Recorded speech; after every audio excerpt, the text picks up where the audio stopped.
নমস্কাৰ লাৰ্নাৰ্ছ জুৰি ষ্টেম্পলৰে নতুনটো ভিডিঅ'ত মই তোমালোক সকলোকে পুনৰবাৰ স্বাগতম জনালোঁ।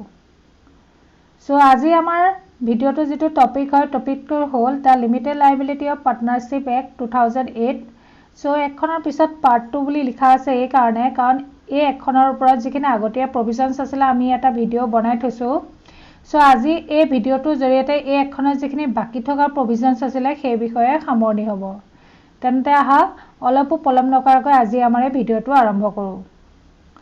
আজি এই ভিডিঅ'টো আৰম্ভণি আমি এই একখনৰ চেপ্টাৰ 10ৰ পৰা কৰিম। তোমালোকে যদি মোৰ এই আগৰ ভিডিঅ'টো চোৱা নাই তেন্তে এবাৰ চাই ল'বা, কাৰণ সেই ভিডিঅ'টো চোৱাৰ পিছতহে তোমালোকে এই ভিডিঅ'টোৰ যিখিনি প্ৰভিজনছ আছে সেইখিনি বুজি পোৱাত সহায় হ'ব।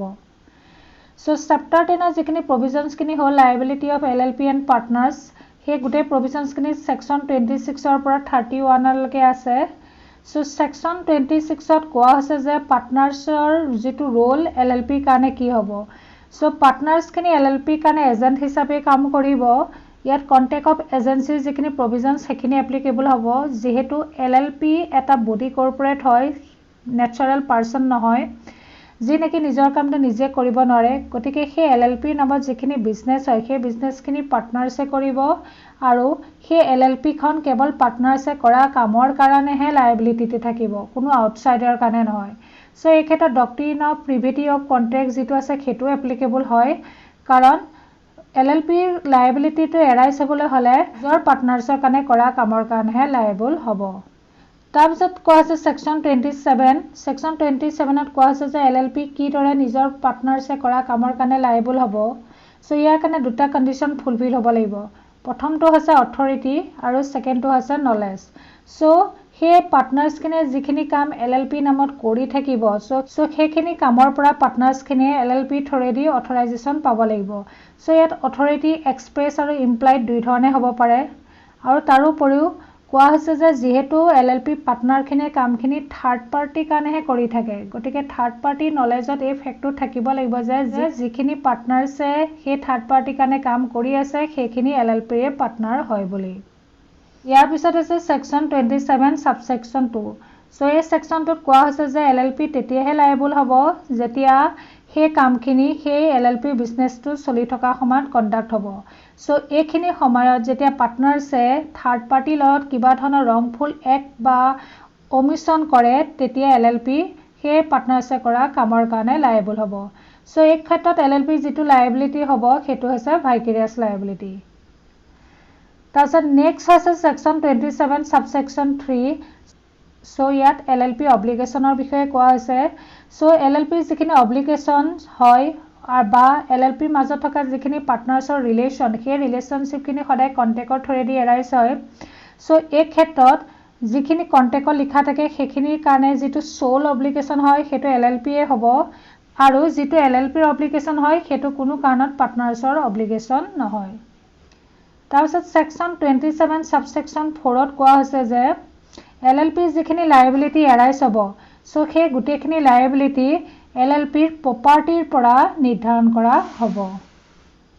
এইখিনি হৈছে ছেকশ্যন 27। ইয়াৰ জৰিয়তে LLPৰ লাইবিলিটিটো কিদৰে নিৰ্ধাৰণ কৰা হ'ব আৰু কেনেকুৱা হ'ব এই বিষয়ে কোৱা হৈছে।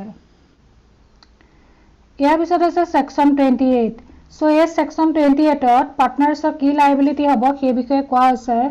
যিহেতু এখন পাৰ্টনাৰশ্বিপ এক্ট, ইয়াত গোটেইখিনি পাৰ্টনাৰ্ছ মিলিয়ে সেই ফাৰ্মখনৰ নামত বিজনেছ কণ্ডাক্ট কৰে। ইয়াত পাৰ্টনাৰ্ছখিনি লাইবিলিটি থাকে যদিও সেই পাৰ্টনাৰ্ছখিনি লাইবিলিটি কেৱল নিজৰ নিজৰ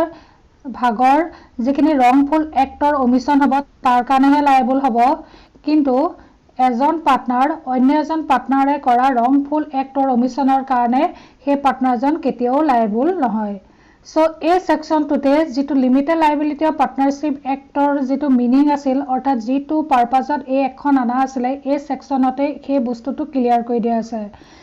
যিটো লিমিটেড লাইবিলিটি অফ পাৰ্টনাৰশ্বিপৰ মিনিং এই ছেকশ্যনটোতে কৈছে যে পাৰ্টনাৰখিনি পাৰ্টনাৰ হ'লেই লাইবল নহয়, সেই ক্ষেত্ৰত লাইবিলিটিটো ক্ষেত্ৰত লিমিটেড, বেলেগৰ যিখিনি ৰংফুল এক্ট তাৰ কাৰণে লাইবল নহয়, পাৰ্টনাৰ্ছে সদায় নিজৰ নিজৰ যিখিনি এক্টৰ কাৰণেহে ইয়াত লাইবল হ'ব। ইয়াৰ পিছত হৈছে প্ৰভিজনছখিনি ছেকশ্যন 29। এই ছেকশ্যন 29ৰ যিখিনি প্ৰভিজনছ হয় সেইখিনি বহুত ইম্পৰ্টেণ্ট হয়, আৰু ইয়াৰ প্ৰভিজনছখিনি হৈছে ডক্ট্ৰিন অফ হোল্ডিং আউট। ধৰণৰ প্ৰভিজনছ সেইখন ট্ৰেডিশ্যনেল ল অফ পাৰ্টনাৰশ্বিপতো ইনক্লুড হৈ আছে। এই ডক্ট্ৰিনটো যিখিনি প্ৰিন্সিপলছ হয় সেইখিনি ল অফ ইষ্টপলৰ ওপৰত বেছ কৰি বনোৱা হৈছে। চ' ল অফ ইষ্টপলৰ যিখিনি প্ৰিন্সিপল হয় সেইখিনি মৰেল গ্ৰাউণ্ডত বনোৱা হৈছে। অৰ্থাৎ কোনোবা এজন মানুহে কিবা এটা কামটো কৰাৰ পিছত বা ক'ৰবাত যদি কিবা এটা ষ্টেটমেণ্ট দিছে, চ' তাৰ নেক্সট সেই কামটো কৰাৰ পিছত কামটো কেতিয়াও নাই কৰা বুলি ক'ব নোৱাৰে বা ষ্টেটমেণ্টটো তেওঁ কেতিয়াও কোৱা নাই বুলি ক'ব নোৱাৰে। চ' এই ক্ষেত্ৰতো সেই ল অফ ইষ্টপলৰ জৰিয়তে ছেকশ্যন 29ত এইদৰে এপ্লিকেশ্যন কৰা হৈছে। যেতিয়া এজন পাৰ্চন বা পাৰ্টনাৰছকে বুজা হয়, যেতিয়া সি নিজৰ ৱৰ্ডছ মানে যেতিয়া লিখিত বা মুখেদি কৈ বা তাৰ কণ্ডাক্টৰ দ্বাৰা আৰু সেই বস্তুখিনি তাৰ নিজৰ নলেজত অৰ্থাৎ জানি বুজি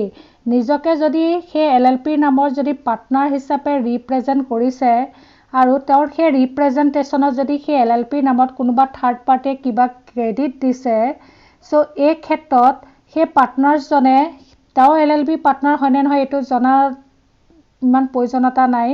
কিন্তু তেওঁৰ ৰিপ্ৰেজেণ্টটোৰ ষ্টেজটো এনেকুৱাকৈ পাইছে যে সেই থাৰ্ড পাৰ্টিখিনিয়ে LLPৰ নামত ক্ৰেডিট দিয়া আৰম্ভ কৰিছে আৰু এই ক্ৰেডিটবিলাক যদি LLPয়ে ৰিচিভ কৰিছে সেই পাৰ্টনাৰজনৰ তেনেকুৱা ধৰণৰ ৰিপ্ৰেজেণ্টেশ্যনৰ জৰিয়তে, তেতিয়া সেই LLPখন তেনেকুৱা পাৰ্টনাৰছে কৰাৰ কামৰ কাৰণেও লাইবিলিটি হ'ব, যদিও সেই পাৰ্টনাৰজন সেই LLPখনৰ পাৰ্টনাৰ নাছিল। চ' এনেকুৱা ধৰণে যিটো LLPৰ লাইবিলিটি হয়, কাৰণ LLP লাইবিলিটি হ'বই, কাৰণ যিখিনি ফাইনেন্সিয়েল বেনিফিট পাইছে সেই পাৰ্টনাৰজনৰ কাৰণে সেইখিনি LLPখনে ৰিচিভ কৰিছে আৰু এনেকুৱা ধৰণৰ পাৰ্টনাৰছৰ পৰা যিখিনি লাইবিলিটি এৰাইজ হ'ব আৰু সেইখিনিকে ডক্ট্ৰিন অফ হোল্ডিং আউট বুলি কোৱা হৈছে আৰু এনেকুৱা ধৰণৰ পাৰ্টনাৰছকে হোল্ডিং আউট পাৰ্টনাৰছ বুলি কোৱা হয়। চ' এই ক্ষেত্ৰত এটা এক্সেপশ্যন আছে ছেকশ্যন 29 ছাবছেকশ্যন 2ত। ইন কেছ যদি তেনেকুৱা হোল্ডিং আউট পাৰ্টনাৰছবিলাক যদি ডেথ হৈ গৈছে, চ' বিজনেছটোতো অলৰেডি কণ্টিনিউ হৈয়ে থাকিব তেওঁৰ নামতে। ইয়াতে এটা পাৰ্টিচুৱেল ছাকচেছন বুলি তোমালোকে এটা কেৰেক্টাৰিষ্টিক্স পাইছিলা, যি নেকি LLPৰ যদি কিবা চেঞ্জ আহিলেও LLPৰ সেই বিজনেছবিলাক কণ্ডাক্ট হৈ থাকিব। চ' হোল্ডিং আউট পাৰ্টনাৰ ক্ষেত্ৰতো তেনেকুৱা, তেওঁ যদি ডেথ হৈ যায় তো বিজনেছটো তেওঁৰ নামত কণ্টিনিউ থাকিব, কিন্তু তেওঁৰ যিখিনি যদি লাইবিলিটি কিবা এৰাইজ হয় তেতিয়া তেওঁৰ লিগেল ৰিপ্ৰেজেণ্টেটিভ বা তেওঁৰ কোনো ধৰণৰ ষ্টেট এই ক্ষেত্ৰত LLPৰ কাৰণে কেতিয়াও লাইবল নহ'ব তেওঁৰ মৃত্যুৰ পিছত। অৰ্থাৎ LLPয়ে তেওঁৰ কিবা প্ৰপাৰ্টিৰ পৰা বা লিগেল ৰিপ্ৰেজেণ্টেটিভৰ পৰা তেওঁ কৰা কামৰ কাৰণে কেতিয়াও লাইবল কৰিব নোৱাৰিব। তো ইয়াৰ পিছত হৈছে ছেকশ্যন 30। চ' ছেকশ্যন 30 যিখিনি প্ৰভিজনছ আছে বহুতেই ইম্পৰ্টেণ্ট হয়। একখনত যিমান প্ৰভিজনছ আছে গোটেইখিনি ইম্পৰ্টেণ্ট, কিন্তু তাতকৈ বেছি যদি ইম্পৰ্টেণ্ট প্ৰভিজনছ কোনটো বুলি সোধা হয় তেন্তে ছেকশ্যন 30 নাম ল'ব পাৰি। কাৰণ এই ছেকশ্যন 30ত যিখিনি প্ৰভিজনছ কণ্টেইন হৈছে সেইখিনি একখনৰ কাৰণে এটা ব্যতিক্ৰমী হয়। কাৰণ একখনৰ নাম হৈছে limited liability of partnership act, য'ত নেকি পাৰ্টনাৰছৰ লাইবিলিটিখিনি লিমিটেড কৰি দিয়া হৈছে, কিন্তু এই ছেকশ্যন 30ত কোৱা হৈছে যে পাৰ্টনাৰছৰ লাইবিলিটি লিমিটেড হোৱা স্বত্বেও এই ছেকশ্যনে যিখিনি কণ্ডিশ্যনছ দিছে সেই কণ্ডিশ্যনছখিনি অনুসৰি পাৰ্টনাৰছৰ লাইবিলিটি আনলিমিটেডো হ'ব পাৰে। চ' কি কাৰণত আনলিমিটেড হ'ব, ইয়াত কোৱা হৈছে LLPত যিখিনি পাৰ্টনাৰ্ছ আছে সিহঁতে যদি LLPৰ নামত এনেকুৱা ধৰণৰ বিজনেছ কণ্ডাক্ট কৰিছে যাৰ জৰিয়তে যদি কোনোবা ক্ৰেডিটৰক ঠগা হয় বা অন্য ধৰণৰ ফ্ৰডুলেণ্ট পাৰ্পাজত কৰা হয়, চ' ইয়াত ক্ৰেডিটৰ মানে সেইখিনি বুজাইছে যিয়ে নেকি সেই LLPৰ যিটো বিজনেছৰ নামত যোনে মানে মানি ইনভেষ্ট কৰিব বা ধাৰ দিব আৰু সেইখিনি যদি পাৰ্টনাৰ্ছখিনিয়ে সেই LLP অথৰিটিৰ নলেজত নোহোৱাকৈ যদি কৰে, তেতিয়া এই ক্ষেত্ৰত যিমানখিনি পাৰ্টনাৰ্ছ থাকে সকলোৰে লাইবিলিটিটো আনলিমিটেড হ'ব। চ' এনেকুৱা ধৰণৰ ফ্ৰডুলেণ্ট এক্টিভিটিৰ ক্ষেত্ৰত যেতিয়া সেই LLPৰ যিমানখিনি পাৰ্টনাৰ্ছ থাকিব সিহঁত কিমান ধৰণে লাইবিলিটি সেইটো নিৰ্ধাৰণ কৰিবলৈ যিটো কনচেপ্ট এপ্লাই কৰা হয় সেইটোকে কোৱা হয় lifting the veil of corporate personality. So' এইটো এটা কোম্পানী ল' কনচেপ্ট হয়। প্ৰথম অৱস্থাত ধৰা পাৰ্টনাৰ্ছখিনি একেলগ হৈ থাকে, চ' যেতিয়া সিহঁতৰ লাইবিলিটিটো এৰাইজ হয়, যেতিয়া সেই ভাগ কৰি দিলে সিহঁতৰ যিটো চেলটো ভাঙি দিয়া হয়। চ' এইটোৱে হৈছে lifting the veil of corporate personality. তাৰপিছত নেক্সট ছেকশ্যন হ'ল 30 ছাবছেকশ্যন 2। ইয়াত কোৱা হৈছে যে ছেকশ্যন 30 আণ্ডাৰত যদি পাৰ্টনাৰ্ছখিনি লাইবল হয় তেওঁলোকৰ পানিছমেণ্টটো কি হ'ব। সো পানিশমেন্ট এই ক্ষেত্ৰত ইমপ্ৰিজনমেন্ট হয় ইমপ্ৰিজনমেন্টৰ পৰিমাণটো হ'ল 2 ইয়াৰ্স আৰু লগতে ফাইনো হ'ব যেটো প্ৰথম অৱস্থাত 50,000 থাকে আৰু পিছত লায়াবিলিটি অনুপাতে যদি নিৰ্ধাৰণ কৰা হয় তেতিয়া সেইটো বাহি 5 লাখ টকা হ'ব পাৰে তাৰপিছত নেক্সট সেকশন 30 সাবসেকশন 3 যিখিনি পাৰ্টনাৰশ্বিপ ফ্ৰডুলেন্ট এক্টিভিটিজ কৰে বা কোনবা যদি ক্ৰেডিটৰক যদি ঠগে তেতিয়া তেওঁলোকক সেই পাৰ্টনাৰছখিনে কম্পেনসেচন দিব লাগিব সো কম্পেনসেচন দিয়াৰ কাৰণে শৰ্ত হেতুৱে সেই কামখিনি সিহঁতে সেই এলএলপি অথৰিটি নলেজত নোহোৱাকৈ কৰিব লাগিব সো এই ক্ষেত্ৰত সেইখিনি পাৰ্টনাৰছে যাৰ লগত ফ্ৰডুলেন্ট এক্টিভিটি কৰে তেওঁলোকক কম্পেনসেচন দিব লাগিব কম্পেনসেচনটো নিৰ্ধাৰণ হেতুৰে কৰা হ'ব যিমান পৰিমাণৰ ক্ষতি তেওঁলোকে কৰিছে তাৰপিছত নেক্সট সেকশনটো হ'ল সেকশন 31 এটো এটা বহুত ইম্পৰ্টেন্ট সেকশন ইয়াৰ ওপৰত কোৱেশ্চন আহে protection of whistle blowing so whistle blower এটো কনসেপ্টটো ইণ্ডিয়াৰ অকল এলএলপি ক্ষেত্ৰতে নহয় বাকি যিমানবিলাক ডিপাৰ্টমেন্ট আছে প্ৰত্যেক ক্ষেত্ৰতে এই কনসেপ্টটো বহুত ইম্পৰ্টেন্ট সো ইণ্ডিয়াত এই সকল মানুহক প্ৰটেকচনৰ কাৰণে লেজিসলেচাৰ এখন এক বনাইছে তোমালোকে অলপ ৰিচাৰ্চ কৰিবা এই বিষয়ৰ ওপৰত আৰু একখনৰ নাম কি আৰু সেই বিষয়ে তোমালোকে জনাই কমেন্ট বক্সত কমেন্ট কৰিব পাৰিবা সো হুইসেল ব্লোৱাৰ মানে সেইজন পাৰসন যিয়ে নেকি এলএলপি যদি এনেকুৱা ধৰণৰ ইলিগেল এক্টিভিটিজ হৈ থাকে যাৰ বিষয়ে তেওঁলোকে যদি কোনোবা অথৰিটিক সেই বিষয়ে যদি অৱগত কৰাই দিয়ে অৰ্থাৎ তেওঁলোকে যদি ইলিগেল এক্টিভিটিটো বাধা দিব বিচাৰে তো সেই ক্ষেত্ৰত তেওঁলোকে সেই ইলিগেল এক্টিভিটি কোড কি ধৰণে হৈ আছে সেইবিলাকৰ যদি ইনফৰমেশনটো যদি প্ৰভাইড কৰে কোনোবা অথৰিটিক তেনেকুৱা পাৰসনকে হুইসেল ব্লোৱাৰ বুলি কোৱা হয় সো এই এলএলপি আন্ডাৰত এই হুইসেল ব্লোৱাৰখিনি প্ৰটেকচনৰ কাৰণে এই প্ৰভিজনছখিনি বনোৱা হৈছে সো কোৱা হৈছে যে এইখনৰ আন্ডাৰত যদি কোৰ্ট বা ট্ৰাইব্যুনেল যদি স্যাটিসফাইড হয় যে তেওঁলোকে ইউজফুল ইনফৰমেশন যদি প্ৰভাইড কৰিছে ইনভেষ্টিগেচনৰ সময়ত সো ইনভেষ্টিগেচনৰ সময়ত যিসকল ইনস্পেক্টৰ থাকিব তেওঁলোকে যেটা মানে ইনভেষ্টিগেট কৰিবলৈ আহিব সেই ক্ষেত্ৰত তেওঁলোকক বহুতে ইনফৰমেশনৰ দৰকাৰ হ'ব এই ক্ষেত্ৰত তেওঁলোকে যদি সেই ইনস্পেক্টৰ সকলক হেল্প কৰে আৰু অকল হেল্প কৰাই নহয় তেওঁলোকে কৰা হেল্পৰ কাৰণে যদি কোনোবা পাৰসন কনভিক্ট হয় ইলিগেল এক্টিভিটিৰ কাৰণে সো এই ক্ষেত্ৰত সেই কোৰ্ট আৰু ট্ৰাইব্যুনেলে এই সকল পাৰসনক প্ৰটেকচনৰ কাৰণে ব্যৱস্থা কৰি দিব সো এই ক্ষেত্ৰত কোৰ্টে যিসকল পাৰ্টনাৰ্ছ নেকি কনভিক্টেড হ'ব তেওঁলোকৰ পেনাল্টিটো কমাই দিব পাৰে বা পেনাল্টিটো তেওঁলোকে ৱেভো কৰি দিব পাৰে সো সেকশন 30 সাবসেকশন 2 ত কোৱা হৈছে যে সো কোনো পাৰ্টনাৰছে যদি তেনেকুৱা ধৰণৰ ইনফৰমেশন যদি প্ৰভাইড কৰিছে বা যিসকলক হুইসেল ব্লোৱাৰ বুলি কোৱা হয় তেওঁলোকক কোনো কাৰণত সেই ইনফৰমেশন প্ৰভাইড কৰাৰ কাৰণে তেওঁলোকৰ যেটো সাৰ্ভিসৰ পৰা ডিসচাৰ্জ কৰা নহয় বা ডিমোশন কৰা নহয় সাসপেন্ড বা থ্ৰিটেন যাতে কোনো পাৰসনে নকৰে সেই ক্ষেত্ৰটো এই ক্ষেত্ৰত কোৰ্ট আৰু ট্ৰাইব্যুনেলে কন্ডিশনছ বানি দিছে সো এই দৰে এই একখনৰ আন্ডাৰত সেকশন 31ত হুইসেল ব্লোৱাৰ প্ৰটেকচনৰ কাৰণে প্ৰভিজনছ এড কৰা হৈছে সো ইয়াৰ পিছত আছে চেপ্টাৰ 9 এই চেপ্টাৰ 9 ৰ প্ৰভিজনছখিনি হৈছে ইনভেষ্টিগেচন এই একখনৰ ভিতৰত এই চেপ্টাৰখিনি এটা ডাঙৰ চেপ্টাৰ হয় সো ইয়াত সেকশন 43 ৰ পৰা সেকশন 54 লৈকে এই প্ৰভিজনছখিনি দিয়া হৈছে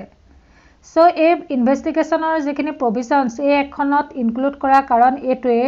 এলএলপিৰ ভিতৰত যিবিলাক বিজনেছ হয় সেইবিলাক যাতে লফুলি মানে কন্ডাক্ট হয় আৰু তাত যদি কিবা ধৰণৰ ইলিগেলিটি এৰাইজো হয় তেতিয়া সেই ইলিগেল বিলাক যাতে প্ৰপাৰ মেজাৰ্স লৈ পেলাই আতৰাব পৰা যায় তাৰ কাৰণে এই একখনত এই প্ৰভিজনছখিনি ইনক্লুড কৰা হৈছে সো এই একখনৰ আন্ডাৰত এলএলপি যিবিলাক এফেয়াৰ্স সেইবিলাকৰ ক্ষেত্ৰত ইনভেষ্টিগেট কৰাৰ পাৱাৰটো সেন্ট্ৰেল গভৰ্ণমেণ্টৰ আছে সো সেন্ট্ৰেল গভৰ্ণমেণ্টে এই কামকাজখিনি চলাবৰ কাৰণে এজন পাৰসন এপইন্ট কৰিব তেওঁ কোৱা হয় ইনস্পেক্টৰ আৰু সেকশন 43 ৰ মতে এই এলএলপি আন্ডাৰত যিমানবিলাক এফেয়াৰ্স অথবা বিজনেছ কন্ডাক্ট হয় সেইবোৰৰ ক্ষেত্ৰত ইনভেষ্টিগেট দুই ধৰণে কৰিব পাৰি প্ৰথমখিনি হৈছে কম্পালসৰি ইনভেষ্টিগেচন যিখিনি সেকশন 43 সাবসেকশন 1 ত উল্লেখ কৰা আছে আৰু সেকেন্ডখিনি হৈছে ভলান্টাৰী ইনভেষ্টিগেচন যিখিনি সেকশন 43 সাবসেকশন 3 দিয়া হৈছে সো এই সেকশনছখিনিত কিছুমান গ্ৰাউণ্ড আছে সেই গ্ৰাউণ্ডখিনি যিখিনি কন্ডিশনছ আছে সেই কন্ডিশনছখিনি ফুলফিল হলেহে সেন্ট্ৰেল গভৰ্ণমেণ্টে এই ধৰণে আইদাৰ কম্পালসৰি বা ভলান্টাৰী হিচাপত ইনভেষ্টিগেচন কন্ডাক্ট কৰিব পাৰে সো সেকশন 43 সাবসেকশন 1 ত সেই কন্ডিশনছখিনি দিয়া আছে য'ত নেকি সেন্ট্ৰেল গভৰ্ণমেণ্ট যেটো ইনভেষ্টিগেচন ষ্টাৰ্ট কৰিবৰ কাৰণে যেটো কম্পেল হৈ যায় সো ইয়াৰ কাৰণে যিখিনি জৰুৰী কণ্ডিশ্যনছ সেইখিনি হৈছে LLP আণ্ডাৰত যিমানখিনি মেম্বাৰ আছে টোটেল সেই মেম্বাৰখিনি যদি 5টা ভাগত ভগোৱা হয় সেই 5 ভাগৰ যদি এভাগ মেম্বাৰে কোনোবা ট্ৰাইব্যুনেলক যদি এপ্লিকেশ্যন দিয়ে যে LLP আণ্ডাৰৰ বিজনেছবিলাক যদি লফুলি কণ্ডাক্ট হোৱা নাই সো সেই বিষয়ে ইনভেষ্টিগেট কৰিব লাগে তেতিয়া চেণ্ট্ৰেল গভৰ্ণমেণ্টে এই ক্ষেত্ৰত ইনভেষ্টিগেট কৰিবলৈ বাধ্য হ'ব আৰু ইয়াৰ কাৰণে তেওঁ এজন ইনস্পেক্টৰ এপইণ্ট কৰিব আৰু সেই LLP পাৰ্টনাৰ্ছখিনিয়ে যিটো গ্ৰাউণ্ডত সেই ট্ৰাইব্যুনেলক যিখন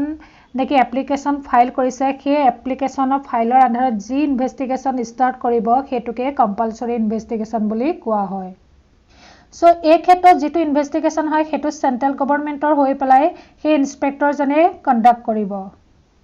সো ইয়াৰ পিছত যিটো ইনভেষ্টিগেশ্যন আছে সেইটো ভলেণ্টাৰী ইনভেষ্টিগেশ্যন এইটো চেণ্ট্ৰেল গভৰ্ণমেণ্টে নিজৰ ফালৰ পৰা যিটো আৰম্ভ কৰিব পাৰে সো চেণ্ট্ৰেল গভৰ্ণমেণ্টে এই ক্ষেত্ৰত এজন বা তাতকৈ বেছি ইনস্পেক্টৰ এপইণ্ট কৰিব পাৰে আৰু এই ক্ষেত্ৰত যদি চেণ্ট্ৰেল গভৰ্ণমেণ্টে প্ৰয়োজনীয়তা অনুভৱ কৰে যে LLPৰ ভিতৰত যিবিলাক কাম কাজ চলি আছে সো সেইবিলাক ধৰা ইলিগেলি যদি কণ্ডাক্ট হৈছে আৰু চেণ্ট্ৰেল গভৰ্ণমেণ্টৰ আগতো যদি কিছুমান এনেকুৱা ধৰণৰ চাৰ্কামষ্টেঞ্চ এৰাইজ হৈছে যাৰ জৰিয়তে নেকি LLP যিটো বিজনেছ যেনেকৈ হ'ব লাগে ধৰা তেনেকৈ হোৱা নাই কিছুমান ধৰা পাৰ্টনাৰ্ছ বা সেই বিজনেছ এণ্টিটিটোৱে কাৰোবাক কোনোবা ক্ৰেডিটৰক ঠগিবৰ কাৰণে থাৰ্ড পাৰ্টিৰ লগত যদি সেই বিজনেছটো ফ্ৰডুলেণ্টলি কৰিছে বুলি যদি চেণ্ট্ৰেল গভৰ্ণমেণ্টে এই ইনফৰমেশ্যনবিলাক পায় তেতিয়া এই ক্ষেত্ৰত চেণ্ট্ৰেল গভৰ্ণমেণ্টে সেই LLPৰ ভিতৰৰ কাম কাজবিলাক ইনভেষ্টিগেট কৰিবৰ কাৰণে প্ৰচেছ ষ্টাৰ্ট কৰিব পাৰে আৰু চেণ্ট্ৰেল গভৰ্ণমেণ্টৰ ফালৰ পৰা এই ধৰণে কণ্ডাক্ট কৰা ইনভেষ্টিগেশ্যনকে ভলেণ্টাৰী ইনভেষ্টিগেশ্যন বুলি কোৱা হয় তাৰপিছত আছে ছেকশ্যন 44 এই ছেকশ্যন 44ৰ মতে LLPৰ যিখিনি পাৰ্টনাৰ্ছ আছে সেইখিনিও যদি ইনভেষ্টিগেশ্যনৰ কাৰণে যদি ট্ৰাইব্যুনেলৰ ওচৰত এপ্লিকেশ্যন ফাইল কৰে সো এই এপ্লিকেশ্যনত তেওঁলোকে ছাফিচিয়েণ্ট ইভিডেন্স দিছে আৰু সেই ইনভেষ্টিগেশ্যনটো হ'বৰ কাৰণে যদি প্ৰপাৰ ৰিজন অৰ্থাৎ গুড ৰিজন দেখুৱাইছে তেতিয়া এই ক্ষেত্ৰতো সেই পাৰ্টনাৰ্ছখিনি এপ্লিকেশ্যনৰ আধাৰত চেণ্ট্ৰেল গভৰ্ণমেণ্টে ইনভেষ্টিগেশ্যন আৰম্ভ কৰিব পাৰে সো ইতিমধ্যে কোৱা আছে চেণ্ট্ৰেল গভৰ্ণমেণ্টে যিটো ইনভেষ্টিগেট কণ্ডাক্ট কৰিব তাৰ কাৰণে এজন পাৰ্চন এপইণ্ট কৰা হ'ব যিজনক কোৱা হয় ইনস্পেক্টৰ ছেকশ্যন 45ত সেই ইনস্পেক্টৰজনৰ কোৱালিফিকেশ্যনৰ বিষয়ে কোৱা হৈছে তেওঁ এজন কম্পিটেণ্ট পাৰ্চন হ'ব লাগিব কম্পিটেণ্ট পাৰ্চন মানে সেইটোৱে তেওঁৰ এজটো মেজৰ হ'ব লাগিব আৰু লিগেলি ডিছকুৱালিফাইড তেওঁ হ'ব নোৱাৰিব অৰ্থাৎ কিবা লিগেল ডিছেবিলিটি আণ্ডাৰত তেওঁ চাফাৰ হ'ব নোৱাৰিব তাৰপিছত যিজন পাৰ্চন হ'ব সেইজন ফাৰ্ম বডি কৰ্পৰেট বা এছ'চিয়েশ্যন হ'ব নোৱাৰিব যদি ফাৰ্ম হয় বডি কৰ্পৰেট অৰ্থাৎ LLPৰে ভিতৰৰ মেম্বাৰ হ'ব নোৱাৰিব বা LLPৰ লগত জড়িত কিবা এছ'চিয়েশ্যনো হ'ব নোৱাৰিব তাকে বাদ দি যিকোনো পাৰ্চনক চেণ্ট্ৰেল গভৰ্ণমেণ্টে ইনস্পেক্টৰ হিচাপে এপইণ্ট কৰিব পাৰে সো যিহেতু LLPৰ ভিতৰৰ বিজনেছখিনি কণ্ডাক্ট কৰিবৰ কাৰণে যিহেতু ইনস্পেক্টৰজনক এপইণ্ট কৰিছে তো তেওঁক কিছুমান পাৱাৰ দিয়াটো অতি প্ৰয়োজন সো চেণ্ট্ৰেল গভৰ্ণমেণ্টৰ ফালৰ পৰা সেই ইনস্পেক্টৰজনক যিখিনি পাৱাৰ দিছে সেইখিনি এই একখনত ছেকশ্যন 46ত উল্লেখ কৰা হৈছে সো প্ৰথম অৱস্থাত তেওঁ যিটো পাৱাৰটো ইনভেষ্টিগেট অৰ্থাৎ LLPৰ আণ্ডাৰত যিমানখিনি কাম কাজ হৈ আছে যাৰ বিষয়ে তেওঁ কমপ্লেইন পাইছে সেই এপ্লিকেশ্যনবিলাকৰ থ্ৰুৱেদি সেই গোটেই মেটাৰ্ছবিলাকত তেওঁ ইনভেষ্টিগেট কৰাৰ পাৱাৰ থাকিব আৰু সেই মেটাৰবিলাকত তেওঁ যিহেতু ইনভেষ্টিগেট কৰাৰ আগত সেই ক্ষেত্ৰত চেণ্ট্ৰেল গভৰ্ণমেণ্টৰ পৰা তেওঁ এপ্ৰুভেল ল'ব লাগিব আৰু চেণ্ট্ৰেল গভৰ্ণমেণ্টৰ পৰা এপ্ৰুভেল লোৱাৰ পিছতহে তেওঁ সেই বিষয়ত ইনভেষ্টিগেট কৰিব পাৰে সো এই ক্ষেত্ৰত এটা এক্সেপশ্যন আছে এই ছেকশ্যনটোতে অৰ্থাৎ ছেকশ্যন 46 ছাবছেকশ্যনটোত আৰু এক্সেপশ্যনটোৰ মতে এই যে চেণ্ট্ৰেল গভৰ্ণমেণ্টে সেই ইনস্পেক্টৰজনক ইনভেষ্টিগেট কৰাৰ আগত যিটো এপ্ৰুভেল দিব এপ্ৰুভেল দিয়াৰ আগত চেণ্ট্ৰেল গভৰ্ণমেণ্টে সেই পাৰ্টনাৰ্ছখিনি বা সেই LLPখনক অথবা সেই ডেজিগনেটেড পাৰ্টনাৰ্ছখিনিক এটা ৰিজনেবল অপৰচুনিটি দিব সো ৰিজনেবল অপৰচুনিটি এই কাৰণে দিব যে সেই LLPৰ আণ্ডাৰত যিবিলাক কাম কাজ চলি আছে যিবিলাক ইলিগেলভাৱে তেওঁ কমপ্লেইন পাইছে তো এইবিলাকৰ বিষয়ে তেওঁ সেই LLPখনক বা পাৰ্টনাৰ্ছখিনিক কাৰণ দৰ্শাবলৈ দিব যদি এই ক্ষেত্ৰত সেই LLPখনে বা পাৰ্টনাৰ ক্ষেত্ৰত যদি ৰিজনেবল ৰিজন যদি দৰ্শাব পাৰে তেতিয়া কিন্তু চেণ্ট্ৰেল গভৰ্ণমেণ্টে সেই ইনস্পেক্টৰজনক ইনভেষ্টিগেট কৰিবৰ কাৰণে এপ্ৰুভেল মানে নিদিবও পাৰে যদি সেই LLP অৰ্থাৎ সেই তাত থকা পাৰ্টনাৰ্ছখিনিয়ে যদি এই ৰিজনেবল অপৰচুনিটি দিয়াৰ পিছতো তেওঁলোকে যদি উপযুক্ত কাৰণ নদৰ্শায় তেতিয়াহে চেণ্ট্ৰেল গভৰ্ণমেণ্টে সেই ইনস্পেক্টৰজনক সেই জেগাবোৰত ইনভেষ্টিগেট কৰিবৰ কাৰণে এপ্ৰুভেল দিব ইয়াৰ পিছৰ সেকশনৰ পৰা যিখিনি প্ৰভিজনছ আছে সেইখিনি ইনস্পেক্টৰৰ কাম-কাজৰ লগত ৰিলেটেড হয়। যেহেতু ইনস্পেক্টৰ জনে এপ্ৰুভেল পাই গৈছে, সো জেগাবোৰত তেওঁ ইনভেষ্টিগেট কৰিব যাব। সো ইনভেষ্টিগেট কৰোঁতে পাৰ্টিক সোধা পোছা কৰিব। এই ক্ষেত্ৰত ইনভেষ্টিগেটৰ ৰিলেটেড যি ডকুমেণ্ট তেওঁক প্ৰয়োজন হ'ব, এভিডেন্স প্ৰয়োজন হ'ব, সেই LLP খনৰ আণ্ডাৰত থকা পাৰ্টনাৰ্ছখিনিয়ে সেইখিনি তেওঁক প্ৰভাইড কৰিব লাগিব। আৰু সেকশন 47 সাবসেকশন 1 এই বিষয়ত LLP যিখিনি পাৰ্টনাৰ্ছ অথবা ডেজিগনেটেড পাৰ্টনাৰ্ছ থাকে, তেনেকুৱা ধৰণৰ ডকুমেণ্ট আৰু এভিডেন্স প্ৰডিউচ কৰিবৰ কাৰণে এটা ডিউটি বান্ধি দিয়া হৈছে। তাৰোপৰি সেকশন 47 সাবসেকশন 2ত কোৱা হৈছে যে এই ক্ষেত্ৰত যেতিয়া ইনস্পেক্টৰ জনে ইনভেষ্টিগেট কৰিব, সো LLP যিখিনি ৰিলেটেড যিমানখিনি ইনফৰমেশ্যন আছে, যিবোৰ নেকি বুক অথবা পেপাৰ আকাৰত লিপিবদ্ধ আছে, সেই গোটেইবিলাক এভিডেন্স সেই ইনস্পেক্টৰজনক প্ৰডিউচ কৰিব লাগিব। আৰু এনেকুৱা ক্ষেত্ৰত যেতিয়া সেই ইনস্পেক্টৰজনে ডাইৰেকশ্যন দিব সেই LLP খনক বা তাত থকা পাৰ্টনাৰ্ছ আৰু ডেজিগনেটেড পাৰ্টনাৰ্ছখিনিক যে এনেকুৱা ধৰণৰ ডকুমেণ্টছ প্ৰডিউচ কৰিব লাগে, তেতিয়া কিন্তু এই ডাইৰেকশ্যন দিয়াৰ আগত সেই ইনস্পেক্টৰজনেও চেণ্ট্ৰেল গভৰ্ণমেণ্টৰ প্ৰিভিয়াছ এপ্ৰুভেল ল'ব লাগিব। তাৰমানে ইনস্পেক্টৰজনে ইনভেষ্টিগেশ্যন কৰিবলৈ যদিও আহিছে, যিকোনো ধৰণৰ কাম কৰাৰ আগতে তেওঁ চেণ্ট্ৰেল গভৰ্ণমেণ্টক জনাব লাগিব। ইয়াৰ পিছত সেকশন 47 সাবসেকশন 3ত কোৱা হৈছে যে যেতিয়া ইনস্পেক্টৰজনক সেই LLP খনৰ পৰা যিখিনি ৰিলেটেড ডকুমেণ্ট পাৰ্টনাৰ্ছ অথবা ডেজিগনেটেড পাৰ্টনাৰ্ছখিনিয়ে যেতিয়া ছাবমিট কৰিব, তেওঁ সেই ডকুমেণ্টছখিনি নিজৰ লগত ৰাখিব পাৰিব যেতিয়ালৈকে তেওঁৰ প্ৰয়োজন হয়। কিন্তু ইয়াত এটা টাইম লিমিট বান্ধি দিয়া হৈছে যে 30 ডেজলৈকেহে তেওঁ ৰাখিব পাৰিব। আৰু 30 ডেজ কমপ্লিট হোৱাৰ পিছত সেই একেখিনি ডকুমেণ্ট পুনৰ LLPক আৰু তাত থকা পাৰ্টনাৰ্ছখিনিক ঘূৰাই দিব লাগিব। পিছত যদি প্ৰয়োজন হয়, সেই ইনস্পেক্টৰজনে তেনেকুৱা ধৰণৰ ডকুমেণ্টছ বা পেপাৰ্ছবিলাক পুনৰ ৰিকল কৰিব পাৰে। সো এইখিনিলৈকে আছিলে যেতিয়া ইনস্পেক্টৰজনে সেই এভিডেন্সখিনি কালেক্ট কৰিব ডকুমেণ্টৰ থ্ৰুৱেদি। তাৰপিছত নেক্সট সেকশন 47 সাবসেকশন 4ত কোৱা হৈছে যে যেতিয়া সেই ইনস্পেক্টৰজনে যেতিয়া পাৰ্চনৰ থ্ৰুৱেদি এভিডেন্স কালেক্ট কৰিব, পাৰ্চন মানে তাত যিখিনি পাৰ্টনাৰ্ছ থাকিব বা ডেজিগনেটেড পাৰ্টনাৰ্ছ থাকিব, তেওঁলোকৰ পৰা যেতিয়া ষ্টেটমেণ্ট ল'ব, সো ষ্টেটমেণ্টবিলাক অথ লৈ পেলাই লোৱা হয়। অথ মানে ইয়াত শপত খুৱাই পেলাই লোৱা বুজাইছে। সো যাতে সেইখিনি ক্ষেত্ৰত যাতে পাৰ্চনছখিনি যিখিনি ইনভেষ্টিগেশ্যন যাতে বিচৰা হয়, তাত যাতে তেওঁলোকে মিছা মাতিব নোৱাৰে। এই ক্ষেত্ৰত সেই পাৰ্চনছখিনি পাৰ্চনেলি এপিয়াৰ হৈ পেলাই ইনস্পেক্টৰক সেই ষ্টেটমেণ্টখিনি দিব লাগিব। তাৰপিছত সেকশন 47 সাবসেকশন 5ত এইখিনি যদি ডিউটিজ অৰ্থাৎ ডিউটিজখিনি LLPত যিখিনি পাৰ্টনাৰ্ছ বা ডেজিগনেটেড পাৰ্টনাৰ্ছ আছে সেইখিনিয়ে পালন কৰিব লাগিব। সো ডিউটিটো সেই ইনভেষ্টিগেশ্যনৰ সময়ত পালন কৰা বুজাইছে। যেতিয়া ইনস্পেক্টৰজনে যি ডকুমেণ্ট বিচাৰিব বা যি এভিডেন্স বিচাৰিব, অৰ্থাৎ কোনোবা পাৰ্চনৰ পৰা যেতিয়া ষ্টেটমেণ্ট বিচাৰিব, সেই ক্ষেত্ৰত গোটেইখিনি পাৰ্টনাৰ্ছ আৰু ডেজিগনেটেড পাৰ্টনাৰ্ছ আৰু সেই LLPখন ডিউটি বাউণ্ড হয়। যিখিনি ইনফৰমেশ্যন বিচাৰে সেই ইনফৰমেশ্যনখিনি তেওঁলোকে দিবই লাগিব। সো এই ক্ষেত্ৰত যদি তেওঁলোক ব্যৰ্থ হয়, তেতিয়া পানিছমেণ্টটো দিয়া আছে সেকশন 47 সাবসেকশন 5ত। আৰু ইয়াৰ কাৰণে যিখিনি পানিছমেণ্ট হয়, প্ৰথম অৱস্থাত ফাইন হ'ব, যিটো ফাইনটো এক্সটেণ্ড হৈ পেলাই 25,000 হ'ব পাৰে। আৰু যিমান দিনলৈকে সেই পাৰ্টনাৰ্ছ বা ডেজিগনেটেড পাৰ্টনাৰ্ছখিনি ডিউটিটো পালন নকৰে, তেতিয়া পাৰ ডে হিচাপত এটা এডিশ্যনেল ফাইন 50 rupees হিচাপে এড হৈ গৈ থাকিব। আৰু ইয়াৰ পিছৰ প্ৰভিজনটো হৈছে সেকশন 47 সাবসেকশন 6। সো ইয়াত কোৱা হৈছে যেতিয়া ইনস্পেক্টৰজনে যিকোনো পাৰ্চনৰ পৰা যেতিয়া যিয়ে ডকুমেণ্টে হওক বা ষ্টেটমেণ্টে যেতিয়া কালেক্ট কৰিব, সেইবিলাক অন দ্য বেচিছ অফ অথত ল'ব, অৰ্থাৎ শপত খুৱাই ল'ব। তো সেইখিনিকে তেওঁ ইনস্পেক্টৰে নিজৰ ৰিপৰ্টত এভিডেন্স হিচাপে প্ৰডিউচ কৰিব। তাৰপিছত সেকশন 48ত ইনভেষ্টিগেশ্যনক আৰু এটা পাৱাৰ দিয়া আছে, সেইটো হৈছে পাৱাৰ অফ চাৰ্জ, অৰ্থাৎ যিবিলাক বস্তু বিচাৰি ওলোৱা আৰু চিজ, আৰু যিবিলাক তেওঁ ইনভেষ্টিগেশ্যনৰ ক্ষেত্ৰত যদি ৰিলেটেড হয়, অৰ্থাৎ ইনভেষ্টিগেশ্যনৰ কাৰণে যেতিয়া হেল্পফুল হ'ব, তেতিয়া তেওঁ যিকোনো ধৰণৰ ডকুমেণ্ট চিজ কৰিও ৰাখিব পাৰে। সো এই ক্ষেত্ৰত এনেকুৱা ধৰণৰ প্ৰচেছ ষ্টাৰ্ট কৰিবৰ কাৰণে ইনস্পেক্টৰজনে either judicial magistrate of the first class বা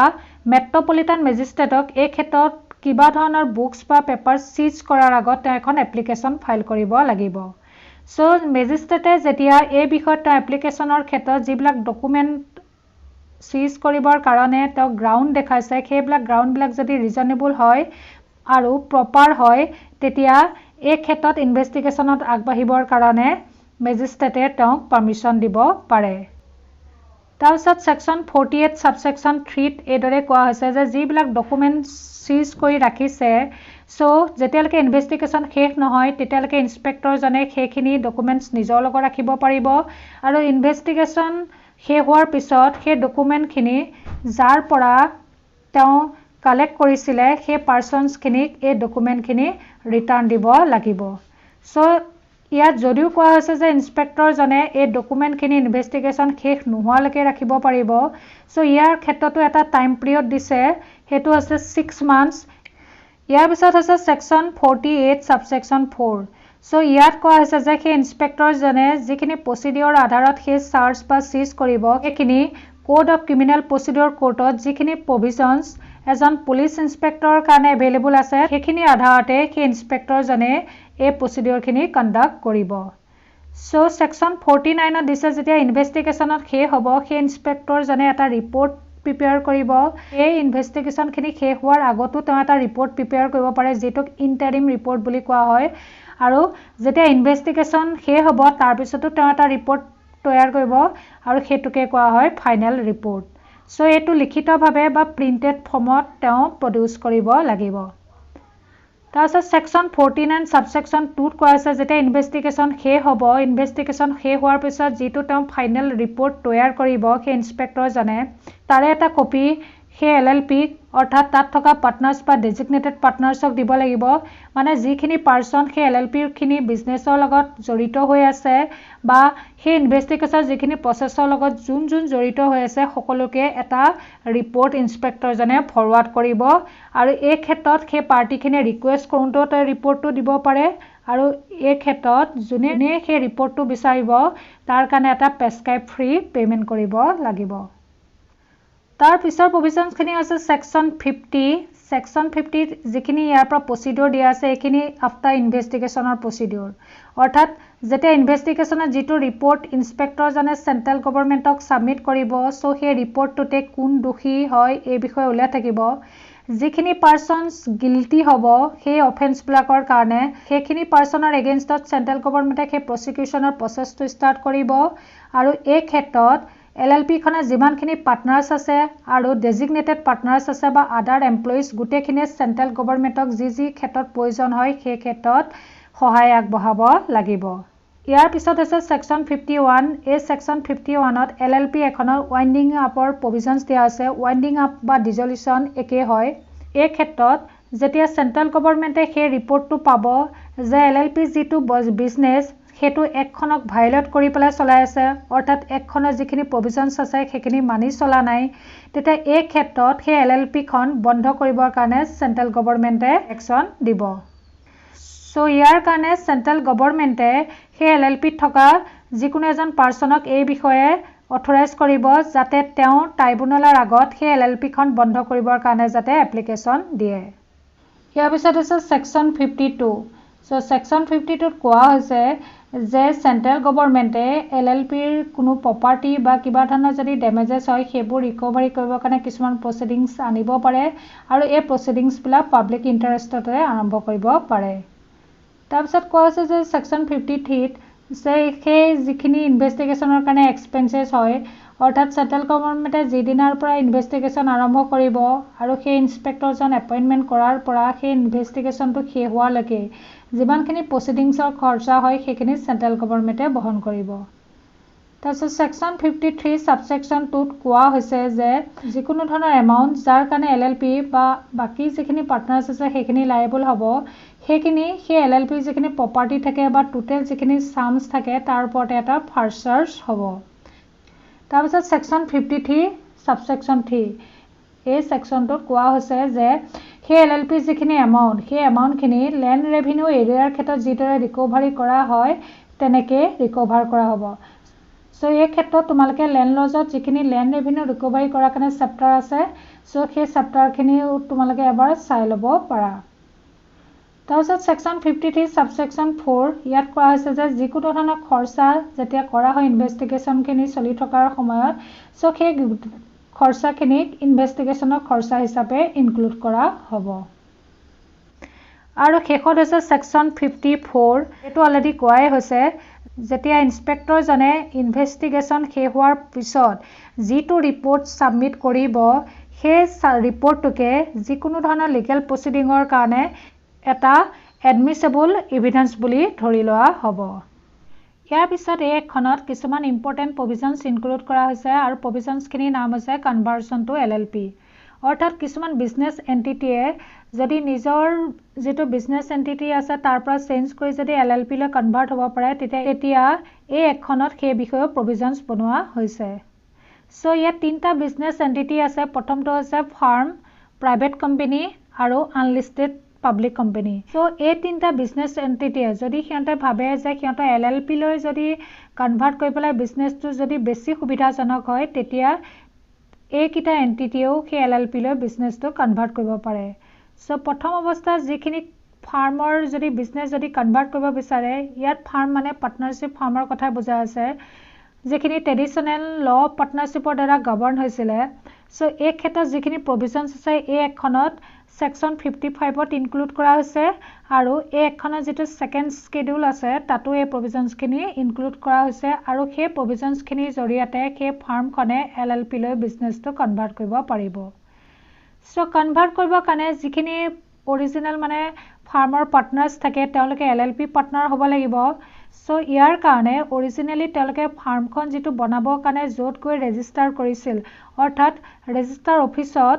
গৈ পেলাই তাত যিটো অথৰিটি থাকিব সেই ৰেজিষ্টাৰৰ ওচৰত সেই মানে কনভাৰ্চন যে কৰিব তেওঁলোকে নিজৰ ইচ্ছা ব্যক্ত কৰি এখন এপ্লিকেশ্যন দিব লাগিব আৰু সেই এপ্লিকেশ্যনখনত এটা ষ্টেটমেণ্ট থাকিব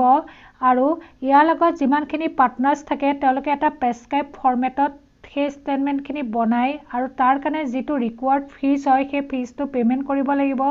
যিটো নেকি চেণ্ট্ৰেল গভৰ্ণমেণ্টে নিৰ্ধাৰণ কৰি দিয়ে। আৰু ইয়াৰ লগতে অন্যখিনি যিখিনি ডিটেইলছ নেম আৰু ৰেজিষ্ট্ৰেশ্যন নাম্বাৰ য'ত য'ত এপ্লিকেবল হয় সেইখিনি দিব লাগিব আৰু তাৰোপৰিও যিটো ডেটত সেই ফাৰ্মখন পাৰ্টনাৰশ্বিপ এক্টৰ আণ্ডাৰত ৰেজিষ্টাৰ আছিলে তাৰ কমপ্লিট ডিটেইলছ আৰু সেই ইনকৰ্পৰেশ্যন হোৱাৰ ডকুমেণ্টবিলাক আৰু ষ্টেটমেণ্টবিলাক গোটেইবিলাক ৰেফাৰ কৰি তেওঁলোকে সেই এপ্লিকেশ্যনখন ৰেজিষ্টাৰৰ ওচৰত ফাইল কৰিব লাগিব। চ' ৰেজিষ্টাৰে সেই এপ্লিকেশ্যনখন ৰিচিভ কৰাৰ পিছত গোটেই ডকুমেণ্টছখিনি চাব, যদি ছেটিছফাইড হয় তেতিয়া এই ক্ষেত্ৰত ৰেজিষ্টাৰে পাৰ্মিশ্যনবিলাক দি দিব, লগতে যিবিলাক ডকুমেণ্টছ আছে সেইবিলাক ৰেজিষ্টাৰ কৰি দিব আৰু তাৰ লগতে এখন চাৰ্টিফিকেট ইছ্যু কৰিব আৰু সেই চাৰ্টিফিকেটখন পোৱাৰ 15 দিনৰ ভিতৰত তেওঁলোকৰ যিটো ষ্টেটাছ সেই ষ্টেটাছটো ফাৰ্মৰ পৰা LLP লৈ কনভাৰ্চন হৈ যাব আৰু সেই পাৰ্টনাৰ্ছখিনি যেতিয়া LLPৰ পাৰ্টনাৰ্ছ হ'ব তেতিয়া তেওঁলোকে এই বিষয়ে সেই 15 দিনৰ ভিতৰত ৰেজিষ্টাৰক ইনফৰ্ম কৰিব লাগিব। চ' এই ক্ষেত্ৰত ৰেজিষ্টাৰৰ ইম্পৰ্টেণ্ট পাৱাৰ আছে। যদি ৰেজিষ্টাৰ ভাবে যিখিনি ডকুমেণ্টছ তেওঁলোকে প্ৰভাইড কৰিছে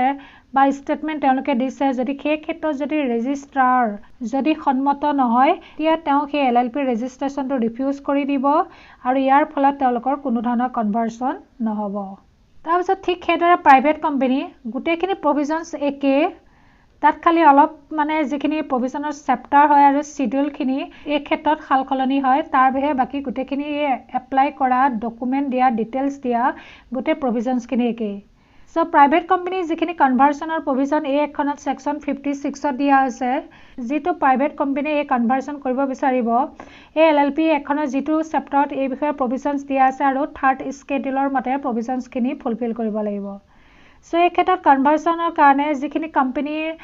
মানে মেম্বাৰ থাকিব সেইখিনিয়ে LLP লৈ যে কনভাৰ্ট কৰিব সেই বিষয়ে ৰেজিষ্টাৰক জনাব লাগিব।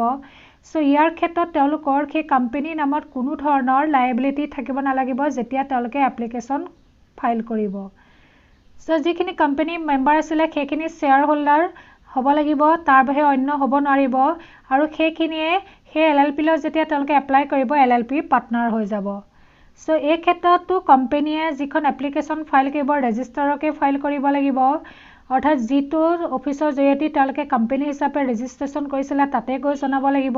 ইয়াৰ কাৰণে যিখিনি ইম্পৰ্টেণ্ট ষ্টেটমেণ্ট আৰু সেইখিনি ডিটেইলছখিনি শ্বেয়াৰ হোল্ডাৰে দিব, যিটো প্ৰেছক্ৰাইব ফিজ যিটো চেণ্ট্ৰেল গভৰ্ণমেণ্টে নিৰ্ধাৰণ কৰিছে সেইটো পে' কৰি তেওঁলোকৰ কোম্পানী ৰিলেটেড যিমানখিনি ইনফৰ্মেশ্যন আছে সেইখিনি এপ্লিকেশ্যনত গাঁঠি দি পেলাই তেওঁলোকে ৰেজিষ্টাৰৰ ওচৰত ফাইল কৰিব। তাৰপিছত সেই একে ৰেজিষ্টাৰ যেতিয়া ছেটিছফাইড হ'ব ডকুমেণ্টখিনিৰ ক্ষেত্ৰত চ' সিহঁতৰ যিটো ষ্টেটাছ আছে সেইটো LLP লৈ কনভাৰ্ট কৰি দিব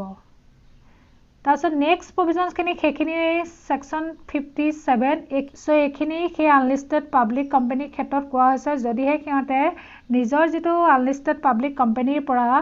যদি LLP লৈ কনভাৰ্ট কৰিব খোজে চ' এই প্ৰভিজনছখিনি এই এখনত 4th স্কেডুলত কোৱা হৈছে চ' এই ছেকশ্যন 58ত কোৱা হৈছে যে যেতিয়া প্ৰাইভেট কোম্পানী আৰু আনলিষ্টেড পাব্লিক কোম্পানীৰ পৰা তেনেধৰণৰ যেতিয়া এপ্লিকেশ্যন আৰু ডকুমেণ্ট ৰিচিভ হ'ব তেতিয়া সেই ৰেজিষ্টাৰে গোটেইখিনি ডকুমেণ্টৰ ক্ষেত্ৰত ছেটিছফাই হ'ব লাগিব আৰু ছেটিছফাইড হোৱাৰ পিছত সেই যিখিনি প্ৰাইভেট কোম্পানী আৰু আনলিষ্টেড পাব্লিক কোম্পানীৰ যিটো বিজনেছ এণ্টিটি আছিল তাৰ ষ্টেটাছটো LLP লৈ কনভাৰ্ট কৰি দি এখন ৰেজিষ্ট্ৰেশ্যন চাৰ্টিফিকেট ইছ্যু কৰিব আৰু ইয়াৰ পিছত ছেকশ্যন 58 ছাবছেকশ্যন 2ত কোৱা হৈছে যেতিয়া এই ধৰণে কনভাৰ্চন হ'ব এটা প্ৰাইভেট কোম্পানী আৰু আনলিষ্টেড পাব্লিক কোম্পানী যেতিয়া LLP লৈ কনভাৰ্ট হ'ব চ' ইয়াত যিখিনি শ্বেয়াৰ হোল্ডাৰ্ছ আছিলে চ' মেম্বাৰ আছিলে সেইসকলৰ ষ্টেটাছটো পাৰ্টনাৰ্ছলৈ কনভাৰ্ট হ'ব আৰু কনভাৰ্চন হোৱাৰ পিছত এই এখনৰ যিখিনি ছেকেণ্ড স্কেডুল থাৰ্ড স্কেডুল আৰু 4th স্কেডুলৰ মতে পাৰ্টনাৰ্ছখিনি বাইণ্ডিং হ'ব আৰু যেতিয়া ৰেজিষ্টাৰে সেই চাৰ্টিফিকেটখন ইছ্যু কৰি দিয়ে অৰ্থাৎ কনভাৰ্চনৰ চাৰ্টিফিকেট গতিকে যিদিনাৰ পৰা সেই চাৰ্টিফিকেটখন ৰেজিষ্টাৰ হ'ব চ' সেই ডেটৰ পৰা সেই চাৰ্টিফিকেটখনত স্পেচিফাই কৰাৰ দৰে এখন LLP হ'ব অৰ্থাৎ পুৰণা যদি ফাৰ্ম আছিলে ফাৰ্মৰ নামত LLP লৈ সেই কাৰ্যকলাপখিনি কনভাৰ্ট হ'ব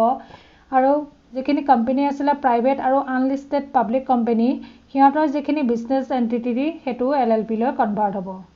চ' ইয়াৰ লগতে যিখিনি পুৰণা ফাৰ্ম বা কোম্পানী আছিলে সিহঁতৰ যিখিনি টেঞ্জেবল আৰু ইনটেঞ্জেবল প্ৰপাৰ্টি গোটেইখিনি LLP নামত ট্ৰান্সফাৰ হ'ব তাৰোপৰি সেই ফাৰ্মবিলাকৰ বা কোম্পানীৰ যিবিলাক ৰেকৰ্ড আছিলে তেতিয়া সেই LLP লৈ কনভাৰ্ট হোৱাৰ লগে লগে সেই পুৰণা ৰেকৰ্ডবিলাকো ৰিমুভ কৰি বা ডিজলভ কৰি দিয়া হ'ব চ' লাৰ্ণাৰ্ছ এইখিনি আছিলে LLPৰ অৰ্থাৎ limited liability of partnership actor বাকী থকা প্ৰভিজনছখিনি চ' আজি এই ভিডিঅ'টোৰ জৰিয়তে এই প্ৰভিজনছখিনি সামৰণি হ'ব একখনত গোটেইখিনি প্ৰভিজনছ মই ডিছকাছ কৰা নাই আৰু এইটো ইমান সম্ভৱ নহয় তোমালোকৰ চিলেবাছত থকা প্ৰভিজনছখিনি ইনক্লুড কৰিয়ে এই ভিডিঅ'টো বনোৱা হৈছে গতিকে তোমালোকে ভিডিঅ'খিনি চাবা আৰু বুজিব চেষ্টা কৰিবা কিবা যদি বুজাত অসুবিধা হয় তোমালোকে কমেণ্ট কৰিব পাৰিবা চ' শেষত তোমালোকৰ কাৰণে সেই একে অনুৰোধ তোমালোকে যদি ভিডিঅ'বোৰ চোৱা লাইক কৰিবা কমেণ্ট কৰিবা চেনেলটো ছাবস্ক্ৰাইব কৰিবা লগতে জুৰিষ্ট টেম্পলৰ যিটো বেল আইকন আছে সেই বেল আইকনটো প্ৰেছ কৰি দিবা যাতে ইয়াৰ পিছত যদি কিবা নতুন ভিডিঅ' আহে তেন্তে তোমালোকে যাতে ইয়াৰ নটিফিকেশ্যনবিলাক পাই যোৱা চ' আজিৰ ভিডিঅ'টো মই ইয়াতে সামৰণি মাৰিছোঁ নমস্কাৰ